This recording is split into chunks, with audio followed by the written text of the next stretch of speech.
ಪಡಿತರ ಧಾನ್ಯಗಳ ಗೋದಾಮಿನ ಮೇಲೆ ಅಧಿಕಾರಿಗಳು ದಾಳಿಯನ್ನ ನಡೆಸಿದ್ದಾರೆ. ಕಲಬುರಗಿಯಲ್ಲಿ ಅಕ್ರಮವಾಗಿ ಸಂಗ್ರಹಿಸಿಟ್ಟಿದ್ದ ಖದೀಮರು ಸೇಡಂ ತಾಲೂಕಿನ ಖಂಡೇರಾಯನಪಲ್ಲಿ ಗ್ರಾಮದಲ್ಲಿ ನಡೆದಿರುವಂತಹ ಘಟನೆ ಇದು. ಅಕ್ರಮವಾಗಿ ನೂರಾರು ಕ್ವಿಂಟಾಲ್ ಪಡಿತರ ಸಾಗಾಟಕ್ಕೆ ಯತ್ನಗಳು ಕೂಡ ನಡೀತಾ ಇದೆ ಇಲ್ಲಿ ಅನ್ನೋದರ ಕುರಿತು ಮಾಹಿತಿ ಇರುವಂಥದ್ದು. ಕಲಬುರಗಿ ಆಹಾರ ಇಲಾಖೆಯ ಅಧಿಕಾರಿಗಳು ದಾಳಿಯನ್ನ ನಡೆಸಿದ್ದಾರೆ. ದಾಳಿ ನಡೆದಂತಹ ಸಂದರ್ಭದಲ್ಲಿ ಅಕ್ರಮವಾಗಿ ನೂರಾರು ಕ್ವಿಂಟಲ್ ಪಡಿತರವನ್ನ ಖದೀಮರು ಇಲ್ಲಿ ಸಂಗ್ರಹಿಸಿಟ್ಟಿದ್ದಾರೆ.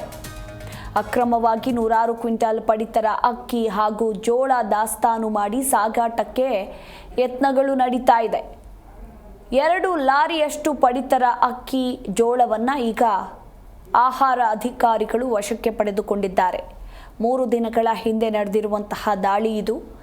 ಆಹಾರ ಇಲಾಖೆಯ ಅಧಿಕಾರಿಗಳು ಈಗ 2 ಲಾರಿಯಷ್ಟು ಪಡಿತರ ಅಕ್ಕಿ ಮತ್ತು ಜೋಳವನ್ನ ಜಪ್ತಿ ಮಾಡಿಕೊಂಡಿದ್ದಾರೆ. ಅಕ್ರಮ ಅಕ್ಕಿ ಸಾಗಾಟ ಜಿಲ್ಲೆಯಲ್ಲಿ ಯಥೇಚ್ಛವಾಗಿ ನಡೀತಾ ಇದ್ರೂ ಕೂಡ ಅಧಿಕಾರಿಗಳು ಕ್ರಮವನ್ನ ಕೈಗೊಳ್ತಾ ಇಲ್ಲ ಎಂಬ ಮಾತುಗಳು ಕೂಡ ಕೇಳಿ ಬಂದಿರುವಂಥದ್ದು. ಅನೇಕ ವರ್ಷಗಳಿಂದ ನಡೀತಾ ಇದೆಯಂತೆ ಈ ಅಕ್ರಮ ಪಡಿತರ ಸಾಗಾಟ. ಮುಧೋಳ್ ಪೊಲೀಸ್ ಠಾಣಾ ವ್ಯಾಪ್ತಿಯಲ್ಲಿ ನಡೆದಿರುವಂತಹ ಘಟನೆ ಇದು.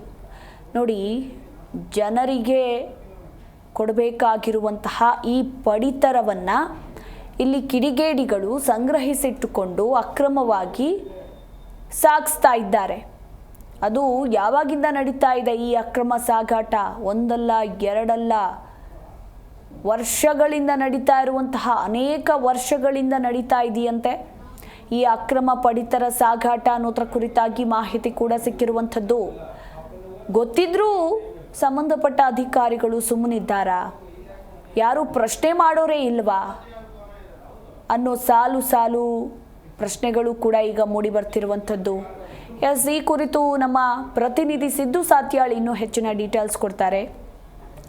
ಸಿದ್ದು, ಅಕ್ರಮವಾಗಿ ನೂರಾರು ಕ್ವಿಂಟಾಲ್ ಪಡಿತರವನ್ನು ಸಂಗ್ರಹಿಸಿಟ್ಟು ಇಲ್ಲಿ ಖದೀಮರು ಸಾಗಾಟ ಮಾಡ್ತಿದ್ದಾರಲ್ಲ, ಈ ಒಂದು ಸಾಗಾಟ ಅನೇಕ ವರ್ಷಗಳಿಂದ ನಡೀತಾ ಇದೆ ಅನ್ನೋದ್ರ ಕುರಿತು ಮಾಹಿತಿ ಇರುವಂಥದ್ದು.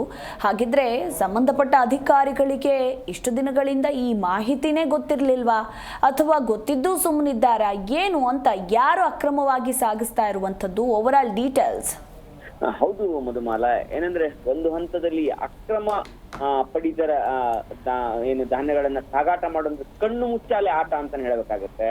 ಯಾಕಂದ್ರೆ ಅಧಿಕಾರಿಗಳಿಗೂ ಕೆಲವರು ಗೊತ್ತಿರುತ್ತೆ, ಆದ್ರೂ ಸಹಿತ ಅದು ಅಕ್ರಮ ಗೊತ್ತಿದ್ರು ದಾಳಿ ಆಗಲ್ಲ ಅಂತಕ್ಕಂಥ ಆರೋಪಗಳು ಸಹಿತ ಜಿಲ್ಲೆಯಲ್ಲಿ ಕೇಳಿ ಬರ್ತಿರ್ತಕ್ಕಂಥದ್ದು.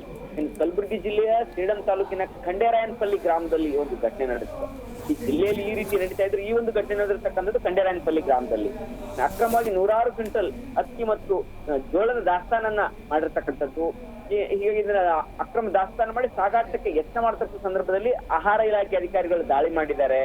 ಇನ್ನು 2 ಲಾರಿಯಷ್ಟು ಅಕ್ಕಿ ಮತ್ತು ಜೋಳವನ್ನು ವಶಕ್ಕೆ ಪಡೆದಿರ್ತಕ್ಕಂಥ ಘಟನೆ ನಡೆದಿರ್ತಕ್ಕಂಥದ್ದು. ಆದ್ರೆ ದಾಳಿಯಾಗಿತ್ತು 3 ದಿನಗಳ ಹಿಂದೆ. ಆದ್ರೆ ಇಂದು ನಿನ್ನೆ ರಾತ್ರಿಯೂ ಸಹಿತ FIR ಆಗಿರ್ಲಿಲ್ಲ. ಜಪ್ತಿ ಮಾಡತಕ್ಕಂಥ ಕೆಲಸ ನಿನ್ನೆ ಆಗಿದೆ. ಈ ಒಂದು ಅಧಿಕಾರಿಗಳ ನಡೆ ಸಾಕಷ್ಟು ಅನುಮಾನಕ್ಕೆ ಒಂದು ಎಡೆ ಮಾಡಿಕೊಟ್ಟಿರ್ತಕ್ಕಂಥದ್ದು. ಯಾಕಂದ್ರೆ 3 ದಿನಗಳ ಹಿಂದೆ ನಡೆದ್ರು ಸಹಿತ ಅವತ್ತೇ ಯಾಕೆ ಜಪ್ತಿ ಆಗ್ಲಿಲ್ಲ, FIR ಆಗ್ಲಿಲ್ಲ, ಇನ್ನು ಯಾಕೆ FIR ಆಗಿಲ್ಲ ಅಂತಕ್ಕಂಥ ಪ್ರಶ್ನೆ ಕಾಡ್ತಿರ್ತಕ್ಕಂಥದ್ದು. ಯಾಕಂದ್ರೆ 3 ದಿನಗಳ ನಂತರ ಜಪ್ತಿಯಾಗಿ ಈಗ ಒಂದು FIR ಮಾಡಲ ಒಂದು ಪ್ರಕ್ರಿಯೆಗೆ ಅಧಿಕಾರಿಗಳು ಮುಂದಾಗಿರ್ತಾರೆ. ಈ 2 ದಿನಗಳು ಏನಾಯ್ತು, ಮಾತುಕತೆ ಆಯ್ತಾ, ಇಲ್ಲಿ ಏನಾದ್ರು ಮತ್ತೆ ಅಧಿಕಾರಿಗಳ ಮತ್ತು ಅಕ್ರಮ ಸಾಗಾಟಗಾರರ ಮಧ್ಯೆ ಏನಾದ್ರು ವ್ಯವಹಾರ ಕುದುರ್ಲಿಲ್ವಾ ಅಂತಕ್ಕಂಥ ಅನುಮಾನ ಮತ್ತು ಆಕ್ಷೇಪ ವ್ಯಕ್ತ ಆಗಿರ್ತಕ್ಕಂಥದ್ದು. ಹೀಗಾಗಿ ಅಕ್ರಮ ಅಕ್ಕಿ ಸಾಗಾಟ ಜಿಲ್ಲೆಯಲ್ಲಿ ಅವ್ಯಾಹತವಾಗಿ ನಡೀತಾ ಇದೆ. ಆದ್ರೂ ಸಹಿತ ಅಧಿಕಾರಿಗಳು ಕ್ರಮ ಕೈಗೊಳ್ಳುತ್ತಿಲ್ಲ ಅಂತಕ್ಕಂಥ ಆರೋಪವೂ ಸಹಿತ ಕೇಳಿ ಬಂದಿರತಕ್ಕಂಥದ್ದು. ಹೀಗಾಗಿ ಈ ಸಂಬಂಧಪಟ್ಟಂಗೆ ಏನು ಈ ಪ್ರಕರಣ ಸಂಬಂಧಪಟ್ಟಂಗೆ ಸೇಡಂ ತಾಲೂಕಿನ ಖಂಡೇರಾಯನಪಲ್ಲಿ ಗ್ರಾಮದಲ್ಲಿ ನಡೆದಿರ್ತಕ್ಕಂಥ ಪ್ರಕರಣ ಸಂಬಂಧಪಟ್ಟಂಗೆ ಮುಧೋಳ್ ಪೊಲೀಸ್ ಠಾಣಾ ವ್ಯಾಪ್ತಿಯಲ್ಲಿ ಒಂದು ಪ್ರಕರಣ ನಡೆದಿದೆ. ಈಗ ಪ್ರಕರಣ ದಾಖಲಾಗಬೇಕಾಗಿದೆ. ಇದೇ ವಿಚಾರ ಸಂಬಂಧಪಟ್ಟಂಗೆ ನಾವು ಡಿ ಭೀಮರಾಯ ಕಲ್ಲೂರ್ ಅವ್ರಿಗೆ ಮಾತಾಡಿದಾಗ ಹೇಳಿದ್ರು, ರಾತ್ರಿ 10:30 ಆದ್ರೂ ಸಹಿತ FIR ಆಗಿರ್ಲಿಲ್ಲ ಸರ್, ಟೋಟಲಿ ಎಷ್ಟು ದಾಸ್ತಾನ ವಶಪಡಿಸಿಕೊಂಡ್ವಿ ಅಂತಕ್ಕಂಥ ಮಾಹಿತಿ ಸಂಪೂರ್ಣವಾಗಿ ಸಿಕ್ಕಿಲ್ಲ ಅಂತಕ್ಕಂಥ ಮಾಹಿತಿ ಹೇಳಿದ್ರು. ಆದ್ರೆ ಯಾಕೆ ಸಿಗ್ಲಿಲ್ಲ, ತಡಾಗ್ಲಿಕ್ಕೆ ಕಾರಣ ಏನು ಅಂತಕ್ಕಂಥ ಅಧಿಕಾರಿಗಳ ಒಂದು ಪ್ರಶ್ನೆಗಳಿಗೆ ಇನ್ನು ಅಧಿಕಾರಿ ಮತ್ತು ಕಲಬುರಗಿಯ ಡಿ ಭೀಮರಾಯ ಕಲ್ಲೂರ್ ಅವರು ಉತ್ತರ ಕೊಡಬೇಕಾಗುತ್ತೆ ಅಂತಾನೆ ಹೇಳ್ಬೇಕಾಗುತ್ತೆ Madhumala. Yes, thank you Siddu Satyal ನಿಮ್ಮೆಲ್ಲ ಮಾಹಿತಿಗಾಗಿ. ನಡ್ರಿ ಆಯ್ತು ಏನು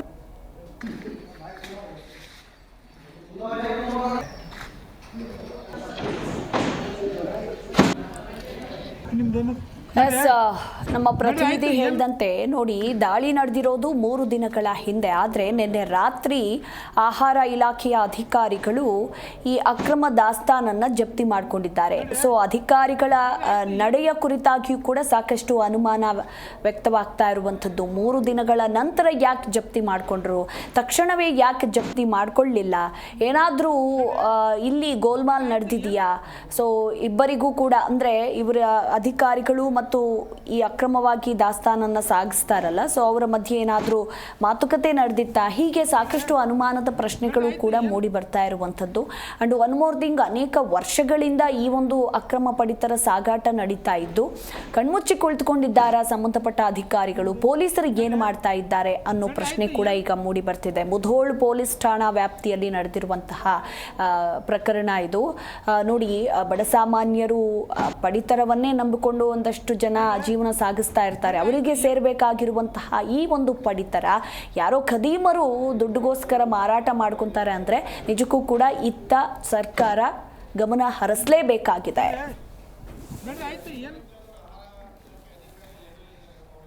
ಈ ಕುರಿತು ಮಾತನಾಡೋದಕ್ಕೆ ನಮ್ಮ ಜೊತೆ ಸ್ವತಃ ಆಹಾರ ಇಲಾಖೆಯ ಅಧಿಕಾರಿಯಾಗಿರುವಂತಹ ಭೀಮರಾಯ್ ಕಲ್ಲೂರು ಅವರು ದೂರವಾಣಿ ಸಂಪರ್ಕದಲ್ಲಿದ್ದಾರೆ.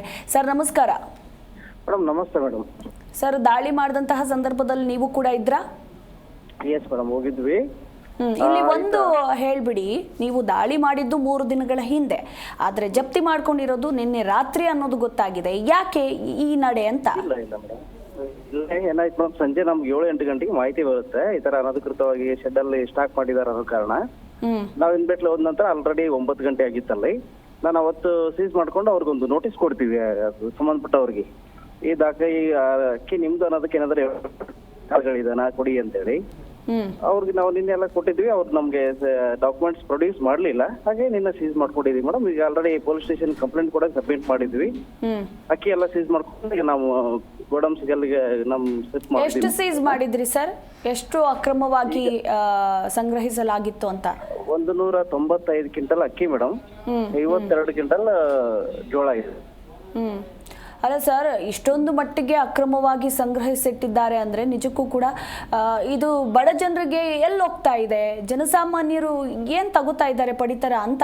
ಖಂಡಿತ ಮೇಡಮ್, ಅದನ್ನ ಪರಿಶೀಲನೆ ಮಾಡ್ತಾ ಇದ್ವಿ. ಈಗ ಆಲ್ರೆಡಿ ಅದ್ರ ಸಂಬಂಧಪಟ್ಟಂಗೆ FIR ಕೂಡ ಕೊಟ್ಟಿದ್ದೀವಿ ಮೇಡಮ್. ಮತ್ತೆ ಜಿಲ್ಲೆಯಲ್ಲಿ ನಿರಂತರವಾಗಿ ಜನರಲ್ಲಿ ಜಾಗೃತಿ ಮೂಡಿಸುವ ನಿಟ್ಟಿನಲ್ಲೂ ಕೂಡ ಕ್ರಮ ಆಗ್ತಾ ಇದೆ. ಮತ್ತೆ ನಾವು ಕಂಟಿನ್ಯೂ ನಮ್ಮ ಆಹಾರ ನಿರೀಕ್ಷಕರು, ಶಿರಸ್ತರು ಕಂಟಿನ್ಯೂ ಅವರು ಕೂಡ ನ್ಯಾಯಬೆಲೆ ಅಂಗಡಿಗಳ ವಿಸಿಟ್ ಮಾಡೋದಾಗ್ಲಿ, ಪರಿಶೀಲನೆ ಮಾಡೋದಾಗ್ಲಿ, ದಾಸ್ತಾನು ಪರಿಶೀಲನೆ ಮಾಡೋದಾಗ್ಲಿ ಮಾಡ್ತಾ ಇರ್ತಾರೆ. ನಾವು ಖಂಡಿತ ಅದನ್ನು. ಇನ್ನು ಮತ್ತೊಂದ್ ಕಡೆ ಸರ್, ಈಗ ಪಡಿತರ ವಿತರಣೆಯ ಅಂಗಡಿಗಳಿರುತ್ತಲ್ಲ, ಶಾಪ್ಗಳು, ಸೊ ಅವರ ಕೈವಾಡ ಕೂಡ ಇದ್ರಲ್ಲಿ ಇದೆ. ಅವ್ರ ಸಪೋರ್ಟ್ ಇಲ್ಲದೆ ಇದೆಲ್ಲ ನಡೆಯೋದಕ್ಕೆ ಸಾಧ್ಯ ಇಲ್ಲ ಅನ್ಸುತ್ತೆ. ಖಂಡಿತ ತನಿಖೆಯಲ್ಲಿ ಅದೆಲ್ಲ ಬರ್ಬೇಕಾಗತ್ತೆ ಮೇಡಮ್. ಖಂಡಿತ ನಾವು ಅದನ್ನು ಪರಿಶೀಲನೆ ಮಾಡ್ತಾ ಇದ್ದೀವಿ. ಅಂಡ್ ಮತ್ತೊಂದು, ಅನೇಕ ವರ್ಷಗಳಿಂದ ನಡೀತಾ ಇದೆ ಅಂತ ಹೇಳಲಾಗ್ತಾ ಇದೆಯಲ್ಲ, ಏನು ಮಾಡ್ತಾ ಇದ್ದಾರೆ ಸಂಬಂಧಪಟ್ಟ ಅಧಿಕಾರಿಗಳು? ಅಂಡ್ ನೀವೇನ್ ಮಾಡ್ತಾ ಇದ್ದೀರಾ ಅಂತ? ನಾವು ಮೇಡಮ್ ಗುಲ್ಬರ್ಗ ಜಿಲ್ಲೆಗೆ ಬಂದು 4 months ಆಗಿದೆ. ನಾನ್ ಬಂದಾಗ ಸುಮಾರು 21 FIR ಬುಕ್ ಮಾಡಿಸಿದೀವಿ ಮೇಡಮ್ ಇದುವರೆಗೂ 4 months ಅಲ್ಲಿ. ನಾವು ಖಂಡಿತ ಅದು ಮಾಡ್ತೀವಿ ಮೇಡಮ್. ಕಾನೂನು ಪ್ರಕಾರ ಏನ್ ಕ್ರಮ ವಹಿಸಬೇಕು ಅದನ್ನ ಖಂಡಿತ ಕ್ರಮ ವಹಿಸ್ತೀವಿ.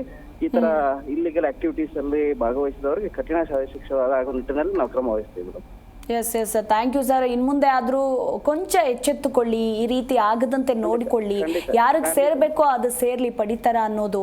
ಸೊ ಯಾಕಂದ್ರೆ ಅದನ್ನೇ ನಂಬ್ಕೊಂಡು ಸಾಕಷ್ಟು ಜನ ಜೀವನ ಕೂಡ ಸಾಗಿಸ್ತಾ ಇರ್ತಾರೆ. ಈ ರೀತಿ ಖದೀಮರು ಅಕ್ರಮವಾಗಿ ಸಾಗಿಸ್ತಾರಂದ್ರೆ ಏನ್ ಅರ್ಥ? ಥ್ಯಾಂಕ್ ಯು ಸೋ ಮಚ್ ನಮ್ಮ ಜೊತೆ ಮಾತನಾಡಿದ್ದಕ್ಕಾಗಿ ಸರ್. ಇದಿಷ್ಟು ಆಹಾರ ಇಲಾಖೆಯ ಅಧಿಕಾರಿ ಭೀಮರಾಯ್ ಕಲ್ಲೂರ್ ಅವರು ಮಾತನಾಡಿದಂತಹ ಎಲ್ಲ ಪ್ರೊಸೀಜರ್ಗಳು ಕೂಡ ನಡೀತಾ ಇದೆ. ನಾವು ಕೂಡ ಇನ್ನು ಮುಂದೆ ಎಚ್ಚೆತ್ತುಕೊಳ್ತೇವೆ ಅಂತ ಹೇಳಿದ್ದಾರೆ. ನೋಡೋಣ ಏನಾಗುತ್ತೆ ಅಂತ. ಜಿ ಕನ್ನಡ ನ್ಯೂಸ್ ಈಗ ನಿಮ್ಮ ಮನೆಯಲ್ಲೇ ನೋಡಿ. ಎಲ್ಲ ಕೇಬಲ್ಗಳಲ್ಲಿ ಈಗ ಲಭ್ಯ.